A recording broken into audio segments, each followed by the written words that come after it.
Welcome to Study with Bhadra. The 11th century, a new era begins. A new era in India's journey began in the early 11th century.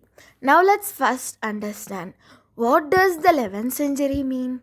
The 11th century covers the years from 1000 CE to 1100 CE.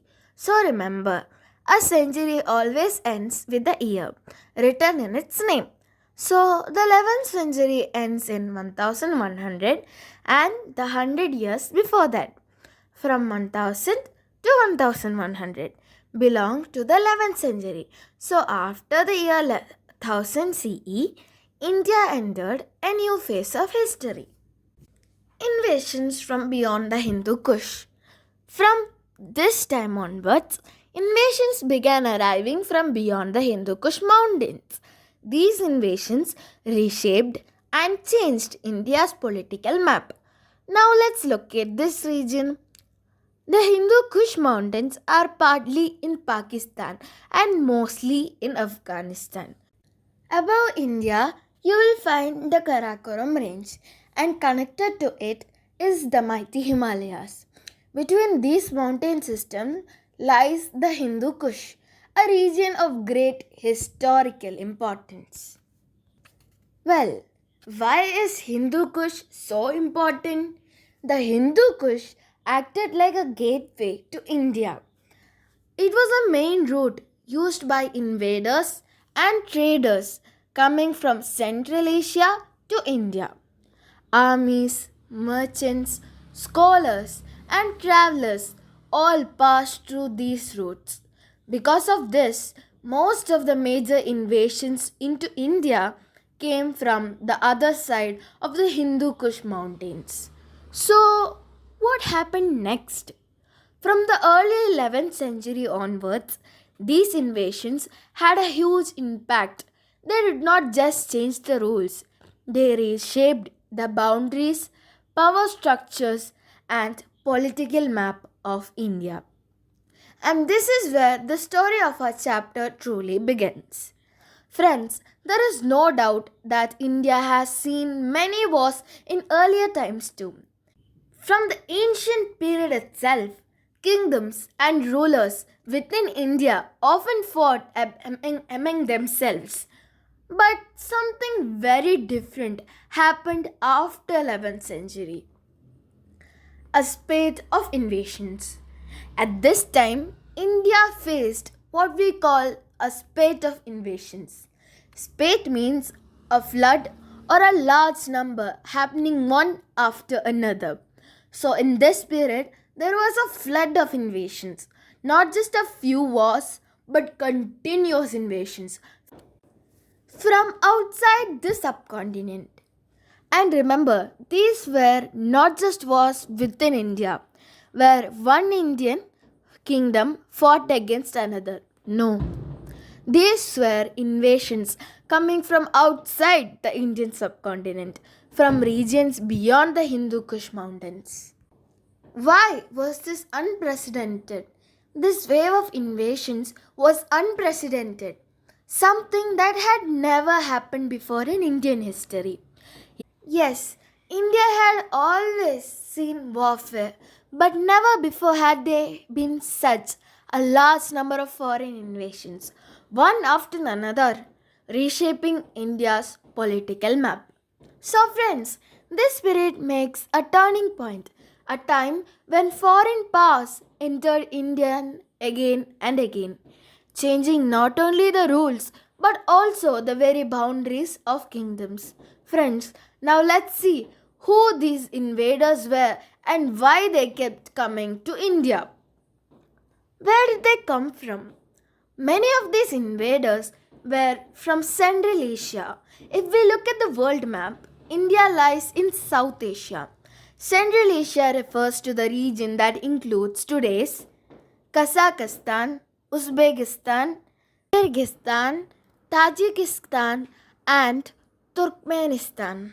So, most of the rulers and armies who invaded India during the medieval period came from this region. A large number of them were Turkic.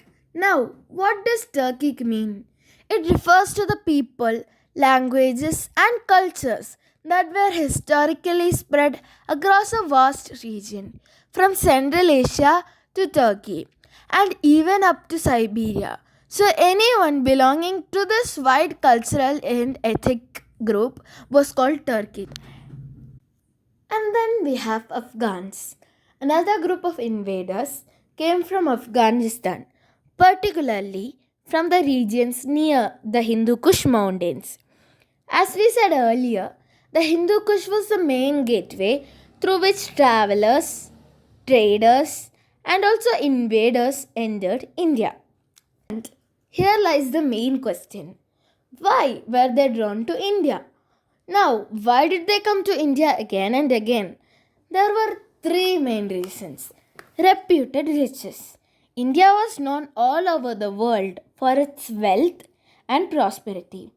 Its fertile lands, flourishing trade, and famous treasures attracted them. Territorial ambition. These rulers wanted to expand their kingdoms by conquering Indian lands. They could increase their power and influence. Region.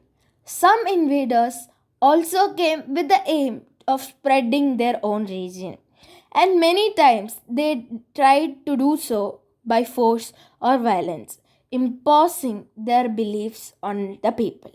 Summary of the invaders: most of them were Turkic or Afghan, coming from Central Asia and Afghanistan, and they were drawn to India's riches, fertile land, and trade. They wanted to expand their kingdoms here. And some came with the intention of spreading their religion, even by force if needed. Alright, friends, let us now begin exploring the ever changing landscape of India from the 13th century onwards. From 1200 to 1800, a changing map. From the 13th century, that is from the year 1200 CE onwards, until about 1800 CE, India's political landscape kept changing again and again. In your book, you will see a map that shows this. Let's look at it together. The saffron colored region shows the eastern Ganga territory under Narasimhadevi in 1264. The Hoysala territories are shown around the year 1300. Then we see the Tughlaq dynasty's empire around 1335, which stretched over most of the Indian subcontinent. Next, the Lodi dynasty's extent is shown for the year 1479. If you look carefully, you will also see faint boundary lines from the early Tughlaq dynasties, showing how the power shifted from the Tughlaqs to the Lodis.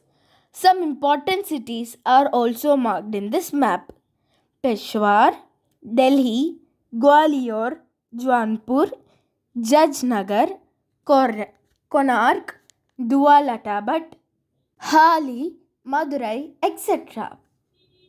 Whenever needed, we will keep referring to this map to understand political changes.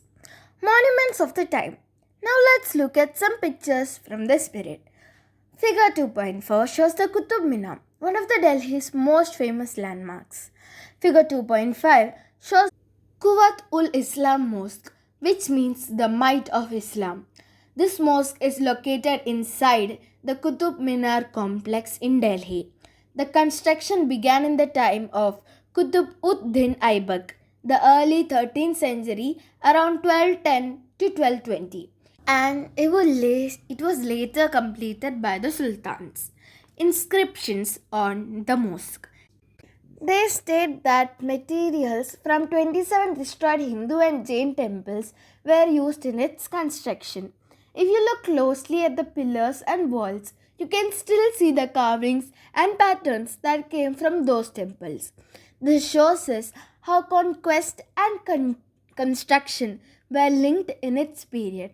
New rulers often built their monuments using resources from older religious or political centers. First, let us understand what is the Sultanate. Sultanate is the territory or kingdom ruled by a sultan. The word sultan was a title used by many Muslim rulers, meaning the king. So friends, we will now study how the Delhi Sultanate rose to power, expanded and eventually declined. Friends, the Delhi Sultanate saw the rule of 5 successive dynasties, all of Turkic Afghan origin. The 5 dynasties. These 5 dynasties were the Mamluks, also called as the Slave Dynasty or the Ghulam Dynasty, the Khiljis or Khiljis, the Tughlaqs, the Sayyids, and last but not the least, the Lodis or Lodis. These 5 dynasties ruled the Delhi Sultanate between 1206 and 1526 CE. Delhi Sultanate and its neighbors. Now, when the Delhi Sultanate first began, only some part of the northern India came under its control. Keep the map of India in mind. In the north, especially in the present-day Uttar Pradesh and nearby regions, the Delhi Sultanate had control. But in the east, the Eastern Ganga dynasty ruled powerful kingdoms. In the south, the Hoysalas resisted the advance of the Sultanate. So, while Delhi Sultanate tried to expand, these neighboring powers acted as strong barriers, preventing it from spreading everywhere.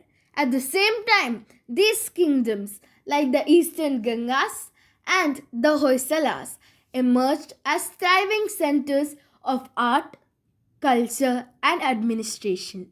Thriving means prosperous, lively, and full of growth. They produced great agriculture, supported rich cultural traditions, and had strong system of governance. If this topic is clear to you, please share your feedback in the comments. Stay tuned and feel free to let me know if you need further clarification. I'll be happy to help.